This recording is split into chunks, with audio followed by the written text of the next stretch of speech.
Doubt is not always the enemy of faith. Sometimes it leads to deeper conviction. Some ask in silence, while some are afraid to ask. Everything that begins has a cause. There must be a designer. And this designer is God. Is God real?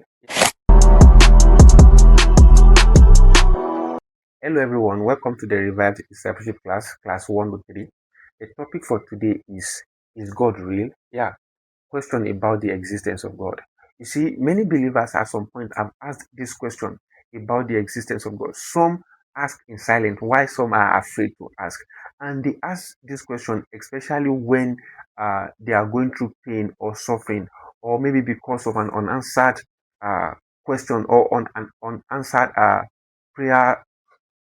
Some maybe because of their encounter or a debate with an atheist, an unbeliever that does not believe in the existence of God at all. So I remember when I went out personally for evangelism, and the first person I met was is an atheist. He's just told me that he does not believe in the existence of God, that I should prove to him that God exists. I could not prove, and I just went back home sober, and I felt ashamed of myself. I could not defend my faith, and this made me question even the existence of God before I got the clarity. So some ask this question because maybe especially when they have an encounter, or maybe they are involved in a debate with an atheist. Why some ask this question because of religious hypocrisy, what they see maybe in their churches.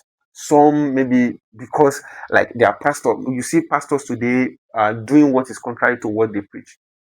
You see members today, even we see workers today, like doing and what is contrary, like to what they teach in church. So this can make someone ask this question about the existence of God, to be sure if God is real or not. You see, I want you to understand this, that doubt is not always the enemy of faith. Doubt is not always the enemy of faith. Sometimes it leads to deeper conviction. So you asking this kind of question, or maybe asking the question about the existence of God, does not mean you lose your faith or you lack faith at all. So you just want a deeper conviction or deeper clarity. So today I will be giving us some argument or some evidence that point to the existence of God. Some argument or evidence that point to the existence of God. So number one is um, the cause of the universe. Number one is the cause of the universe. There's this theory called Kalam cosmological theory, Kalam theory. So Kalam theory states that everything that begin has a cause. Everything that begin has a cause. And the earth began to exist. So which means the earth must have a cause. And the cause must be this uncaused cause must be God. Now, why did I say the uncaused cause must be God? Because the uncaused cause must be outside time, outside space, and outside matter.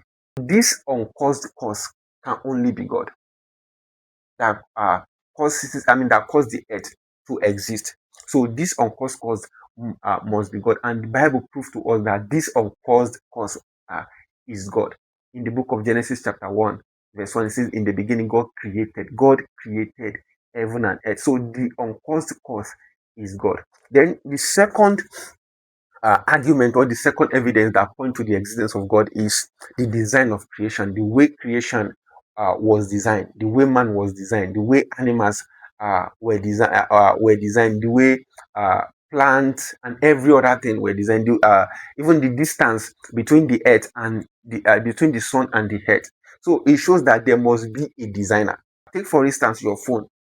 Your phone cannot design itself. So a phone cannot design itself. So man can also not design itself.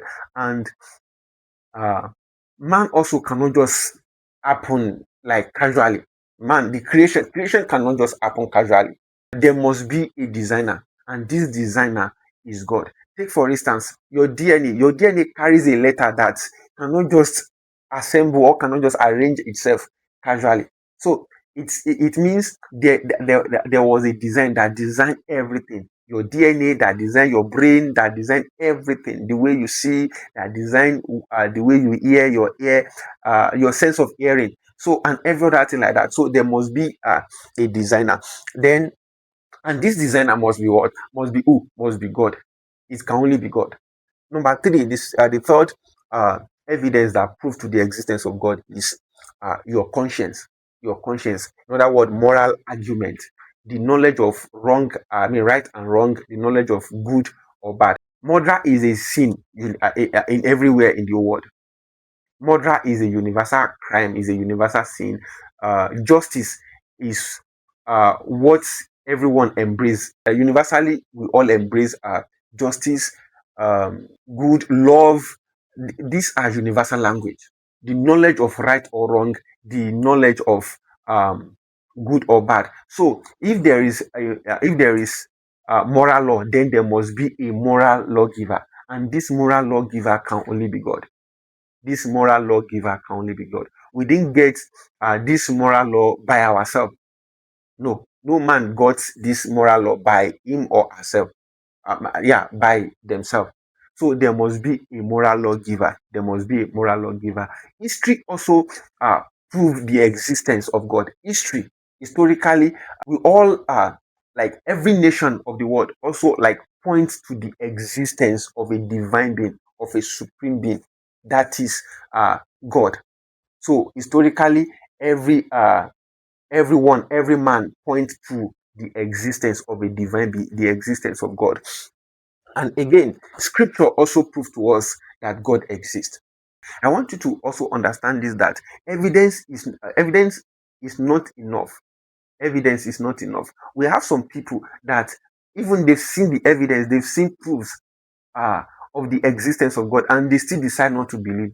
Take for instance Pharaoh. Pharaoh saw a lot of many evidences for evidences about God, but still he decided not to believe. We have so many people in the days of Jesus Christ that saw Jesus Christ performing miracles and still chose not to believe. Evidence is not enough to prove the existence of God. You just need humility. You need humility. You need intentionality. Jesus Christ told Thomas in the book of John. Jesus Christ told Thomas in the book of John. He said, he said, blessed are they that they've not seen, but yet they believe. Blessed are they that they've not seen yet, but they believe. They've not seen him yet, but they believe. Thomas had seen everything until he saw everything before he could believe. So evidence sometimes is not enough. Evidence is not enough. And the bigger question is not if God exists. The bigger question is, can God be personally known? Yes. Can God be personally known? And yes, God can be personally known. In the book of Jeremiah chapter 20, chapter 11 verse, chapter 9, 29 verse 13, it says, if he said, you shall find me when you seek me with the whole of your heart. He says, you shall what? You shall uh, find me when you seek me with the whole of your heart, which means he can be known personally. God can be known personally. In the book of Hebrews, chapter 11, verse 6, it says, is the rewarder of them that diligently seek him. So, what he's saying, in other words, is that he can be known personally. He can be known personally. And in our next class, I will be explaining to us, I will be teaching us on how God can be known. How do you seek God? How to seek God and how God can be known personally. So, if this has really blessed you, kindly like, comment, share. If you have not followed us yet, kindly follow us. Till next time, thank you so much. See you next week. Bye.